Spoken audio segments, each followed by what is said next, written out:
ಸ್ನೇಹಿತರೆ, ಚರಿತ್ರೆ ಮತ್ತೊಂದು ವಿಡಿಯೋಗೆ ನಿಮಗೆಲ್ಲ ಪ್ರೀತಿಯ ಸ್ವಾಗತ. ಸ್ನೇಹಿತರೆ, ನೀವು ಎರಡು ನಾಲಿಗೆಯ ಮನುಷ್ಯನನ್ನ ನೋಡಿದ್ದೀರಾ? ನೋಡಿಲ್ಲ ಅಂದ್ರೆ ಇವನ ಮುಖವನ್ನ ನೋಡಿ, ಅರೆ ಇದು ಅಮೆರಿಕ ಅಧ್ಯಕ್ಷ ಟ್ರಂಪ್ ಅಲ್ವಾ? ಅಮೆರಿಕ ಅಧ್ಯಕ್ಷ ಟ್ರಂಪ್ಗೂ ಎರಡು ನಾಲಿಗೆಯ ಮನುಷ್ಯನಿಗೂ ಏನ್ ಸಂಬಂಧ ಅಂತ ಶಾಕ್ ಆಗಬೇಡಿ.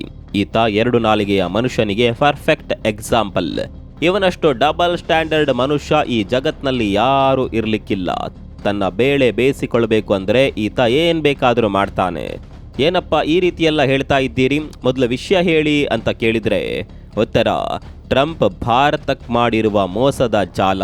ಹೌದು, ಭಾರತ ಹಾಗೂ ಅಮೆರಿಕ ನಡುವೆ ವ್ಯಾಪಾರ ಒಪ್ಪಂದ ಆಗಿರೋದು ನಿಮಗೆಲ್ಲ ಗೊತ್ತಿದೆ. ಈ ಒಪ್ಪಂದ ಆದಾಗ ನಾವೆಲ್ಲ ಖುಷಿ ಪಟ್ಟಿದ್ವಿ. ಏರಿಕೆಯಾದ ತೆರಿಗೆ ಇಳಿಕೆ ಆಯ್ತಲ್ಲ, ಇನ್ನು ಎಲ್ಲವೂ ಸರಿಯಾಗುತ್ತೆ, ಕೊನೆಗೂ ಅಮೆರಿಕ ಭಾರತದ ಮಾತಿಗೆ ಬಗ್ಗಿಬಿಡ್ತು ಅಂತ ನಾವೆಲ್ಲ ಅಂದುಕೊಂಡಿದ್ವಿ. ಅದೇ ಖುಷಿಯಲ್ಲಿ ನಾವು ವಿಡಿಯೋವನ್ನ ಕೂಡ ಮಾಡಿದ್ವಿ. ಆದರೆ ಈಗ ಟ್ರಂಪ್ ಅಸಲಿ ಮುಖವಾಡ ಬಯಲಾಗಿದೆ. ವ್ಯಾಪಾರ ಒಪ್ಪಂದ ಮಾಡಿಕೊಂಡು ಟ್ರಂಪ್ ತೆರಿಗೆ ಕಡಿಮೆ ಮಾಡಿದ್ದಾರೆ ಅನ್ನೋದು ನಿಜ, ಆದರೆ ಅದೊಂದು ಮೋಸ ಮಾಡಿದ್ದಾರೆ. ಭಾರತದ ಜವಳಿ ಉತ್ಪನ್ನಗಳಿಗೆ ಸದ್ಯ ಅಮೆರಿಕ 18% ತೆರಿಗೆ ಹಾಕಿದೆ. ಆದರೆ ನಮ್ಮ ಪಕ್ಕದ ಬಾಂಗ್ಲಾದೇಶದ ಜವಳಿ ಉತ್ಪನ್ನಗಳಿಗೆ ಯಾವುದೇ ತೆರಿಗೆ ವಿಧಿಸದೆ ಸಂಪೂರ್ಣ ತೆರಿಗೆ ವಿನಾಯಿತಿಯನ್ನ ಘೋಷಣೆ ಮಾಡಿದೆ. ಟ್ರಂಪ್ ಮಾಡಿರುವ ಈ ಖತರ್ನಾಕ್ ಬುದ್ಧಿಯಿಂದ ಭಾರತದ ಜವಳಿ ಉದ್ಯಮಕ್ಕೆ ದೊಡ್ಡ ಮಟ್ಟಿನ ಪೆಟ್ಟು ಬೀಳಲಿದೆ. ಅಷ್ಟಕ್ಕೂ ಊಸರವಳ್ಳಿ ಟ್ರಂಪ್ ಈ ರೀತಿಯ ಗೇಮ್ ಆಡಿದ್ದು ಯಾಕೆ? ಇದರಿಂದ ಭಾರತಕ್ಕಾಗುವ ನಷ್ಟವೇನು? ಏನಿದು ಟ್ರಂಪ್ ಡಬಲ್ ಸ್ಟ್ಯಾಂಡರ್ಡ್ ನೀತಿ? ಎಲ್ಲವನ್ನ ಡೀಟೇಲ್ ಆಗಿ ತೋರಿಸ್ತೀವಿ ನೋಡಿ.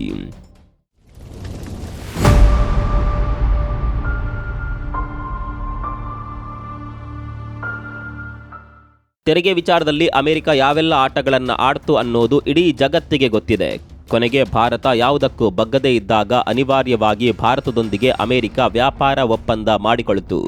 ಇದರಿಂದ ಸಹಜವಾಗಿಯೇ ಎರಡು ದೇಶಗಳಿಗೂ ಲಾಭ ಆಯಿತು, ಅದು ಬೇರೆ ವಿಚಾರ. ಕೇವಲ ಇಷ್ಟೇ ಆಗಿದ್ರೆ ಇವತ್ತು ತೊಂದರೆ ಆಗ್ತಾ ಇರಲಿಲ್ಲ. ಅಮೆರಿಕ ಭಾರತದೊಂದಿಗೆ ವ್ಯಾಪಾರ ಒಪ್ಪಂದ ಮಾಡಿಕೊಂಡ ಬಳಿಕ ನಮ್ಮ ನೆರೆಯ ದೇಶ ಬಾಂಗ್ಲಾದೊಂದಿಗೆ ಒಪ್ಪಂದ ಮಾಡಿಕೊಂಡಿದೆ. ಇಲ್ಲೇ ಆಗಿರೋದು ಸಮಸ್ಯೆ ಏನಪ್ಪಾ ಅಂತ ಕೇಳಿದರೆ, ವ್ಯಾಪಾರ ಒಪ್ಪಂದದಲ್ಲಿ ಭಾರತಕ್ಕಿಂತಲೂ ಹೆಚ್ಚು ಲಾಭ ಸಿಕ್ಕಿರೋದು ಬಾಂಗ್ಲಾಗೆ.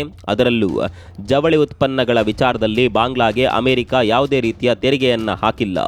ಇಂಥದ್ದೊಂದು ವಿಚಾರ ಗೊತ್ತಾಗಿದ್ದೇ ತಡ ಭಾರತದಲ್ಲಿ ಭಾರಿ ಚರ್ಚೆಗಳು ಶುರುವಾಗಿದೆ. ನಮ್ಮ ಜೊತೆ ವ್ಯಾಪಾರ ಒಪ್ಪಂದ ಮಾಡಿಕೊಂಡಾಗ ಇದು ಭಾರತದ ಸಾಧನೆ, ಭಾರತಕ್ಕೆದರಿ ಅಮೆರಿಕ ಒಪ್ಪಂದ ಮಾಡಿಕೊಳ್ತು. ಭಾರತ ಅಮೆರಿಕದ ಬೆದರಿಕೆಗೆ ಬಗ್ಗದೇ ಇರೋದ್ರಿಂದಲೇ ಅಮೆರಿಕ ಈಗ ದಾರಿಗೆ ಬಂದಿದೆ ಅಂತೆಲ್ಲ ಕೊಚ್ಕೊಂಡ್ರಿ. ಈಗ ಬಾಂಗ್ಲಾ ಒಪ್ಪಂದವನ್ನ ನೋಡಿ, ಅಲ್ಲಿಗೆ ಬಾಂಗ್ಲಾವೇ ನಮಗಿಂತ ಶಕ್ತಿಶಾಲಿ ದೇಶವಾಯ್ತಲ್ಲ. ಅವರಿಗೆ ಕೊಟ್ಟಷ್ಟು ವಿನಾಯಿತಿಯನ್ನ ನಮಗೆ ಅಮೆರಿಕ ಕೊಟ್ಟಿಲ್ಲ. ನಮ್ಮ ಸರ್ಕಾರಕ್ಕೆ ತಾಕತ್ತಿಲ್ವಾ ಅನ್ನುವ ಪ್ರಶ್ನೆಗಳು ಹುಟ್ಕೊಂಡಿವೆ. ಇದೇ ಪ್ರಶ್ನೆಗಳನ್ನ ಇಟ್ಕೊಂಡು ಜನ ಚರ್ಚೆ ಮಾಡ್ತಾ ಇದ್ದಾರೆ. ಈ ವಿಚಾರ ನಿಮಗೆ ಕ್ಲಿಯರ್ ಆಗಿ ಅರ್ಥವಾಗಬೇಕು ಅಂದ್ರೆ ಮೊದಲು ಜವಳಿ ಕ್ಷೇತ್ರದ ಬಗ್ಗೆ ನಿಮಗೆ ಮಾಹಿತಿ ಇರಬೇಕು. ಟೆಕ್ಸ್ಟೈಲ್ ಇಂಡಸ್ಟ್ರಿ ಜಗತ್ತಿನಲ್ಲೇ ಅತಿ ವೇಗದಲ್ಲಿ ಬೆಳೆಯುತ್ತಿರುವ ಕ್ಷೇತ್ರ. ಒಂದು ದೇಶದಲ್ಲಿ ಟೆಕ್ಸ್ಟೈಲ್ ಇಂಡಸ್ಟ್ರಿ ಬೆಳೀತಾ ಇದೆ ಅಂದ್ರೆ ಆ ದೇಶ ಕೂಡ ಬೆಳೆಯುತ್ತೆ ಅಂತ ಅರ್ಥ. ಕಾರಣ ಈ ಕ್ಷೇತ್ರದಲ್ಲಿ ಉದ್ಯೋಗಾವಕಾಶಗಳು ಹೆಚ್ಚು ಸೃಷ್ಟಿಯಾಗ್ತಾವೆ. ಜವಳಿ ಉತ್ಪನ್ನಗಳ ರಫ್ತಿನಲ್ಲಿ ಮೊದಲ ಸ್ಥಾನದಲ್ಲಿರುವ ದೇಶ ಅಂದ್ರೆ ಅದು ಚೀನಾ.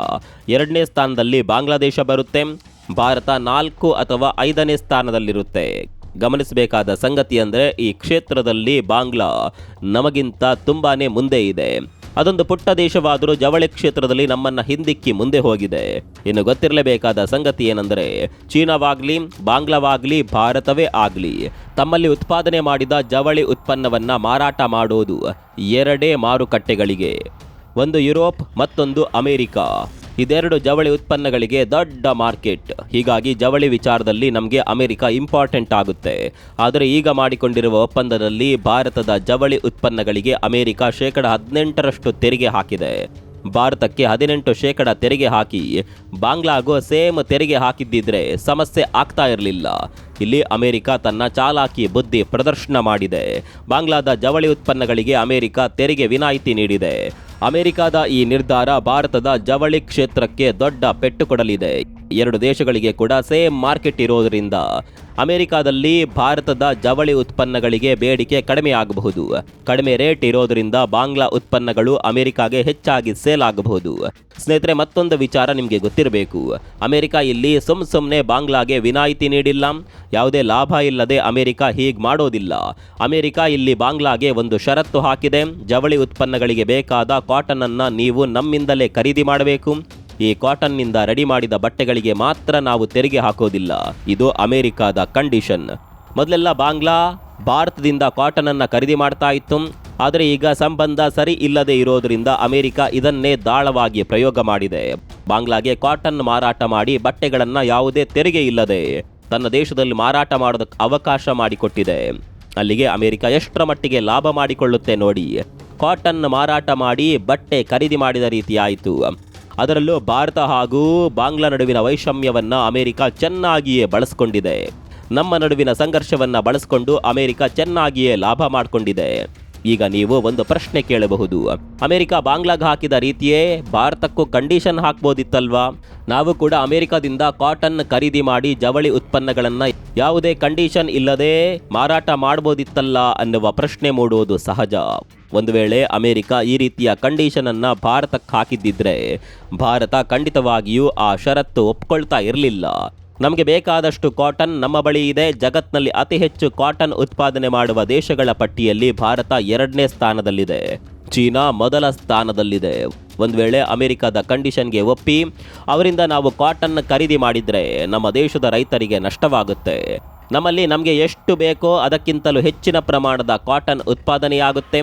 ಬಾಂಗ್ಲಾದೇಶಕ್ಕೂ ಕೂಡ ನಾವೇ ಕಾಟನ್ ರಫ್ತು ಮಾಡ್ತಾ ಇದ್ದಿದ್ದು. ಈಗ ಅಮೆರಿಕಾದಿಂದ ನಾವು ಕಾಟನ್ ಖರೀದಿ ಮಾಡಿದರೆ ಅದರ ಪರಿಣಾಮ ನೇರವಾಗಿ ನಮ್ಮ ರೈತರ ಮೇಲೆ ಬಂದು ಬೀಳುತ್ತೆ. ಇಲ್ಲಿ ಒಂದು ವಿಚಾರವನ್ನ ನಾವು ಗಮನಿಸಬೇಕು. ಭಾರತ ಹಾಗೂ ಅಮೆರಿಕ ನಡುವಿನ ವ್ಯಾಪಾರ ಒಪ್ಪಂದದಲ್ಲಿ ಕೃಷಿ ಉತ್ಪನ್ನಗಳನ್ನು ಸೇರ್ಪಡೆ ಮಾಡಿಲ್ಲ. ಅಮೆರಿಕ ಹಠ ಮಾಡಿದ್ರೂ ಕೂಡ ಭಾರತ ಇದಕ್ಕೆ ಒಪ್ಪಿಗೆ ಕೊಟ್ಟಿಲ್ಲ. ಕಾರಣ ಸಿಂಪಲ್, ಒಂದು ವೇಳೆ ಅಮೆರಿಕದ ಕೃಷಿ ಉತ್ಪನ್ನಗಳು ಭಾರತದ ಮಾರುಕಟ್ಟೆಗೆ ಪ್ರವೇಶ ಮಾಡಿಬಿಟ್ರೆ ಅದು ನಮ್ಮ ಉತ್ಪನ್ನಗಳ ಮೇಲೆ ನೇರ ಪರಿಣಾಮ ಬೀರುತ್ತೆ. ಹೀಗಾಗಿ ರೈತರಿಗೆ ತೊಂದರೆ ಆಗಬಾರದು ಅನ್ನುವ ಒಂದೇ ಒಂದು ಕಾರಣಕ್ಕೆ ಭಾರತ ಕೃಷಿ ಉತ್ಪನ್ನಗಳ ವಿಚಾರದಲ್ಲಿ ಅಮೆರಿಕದ ಜೊತೆ ಒಪ್ಪಂದ ಮಾಡಿಕೊಂಡಿಲ್ಲ.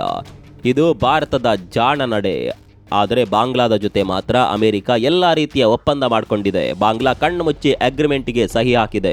ಇದರಿಂದ ಮುಂದಿನ ದಿನಗಳಲ್ಲಿ ಬಾಂಗ್ಲಾಗೆ ದೊಡ್ಡ ಮಟ್ಟಿನ ತೊಂದರೆಗಳು ಎದುರಾಗುತ್ತವೆ. ತನ್ನದೇ ದೇಶದ ಕೃಷಿಕರನ್ನ ಬಾಂಗ್ಲಾ ಇಲ್ಲಿ ಬಲಿ ಕೊಟ್ಟಿದೆ.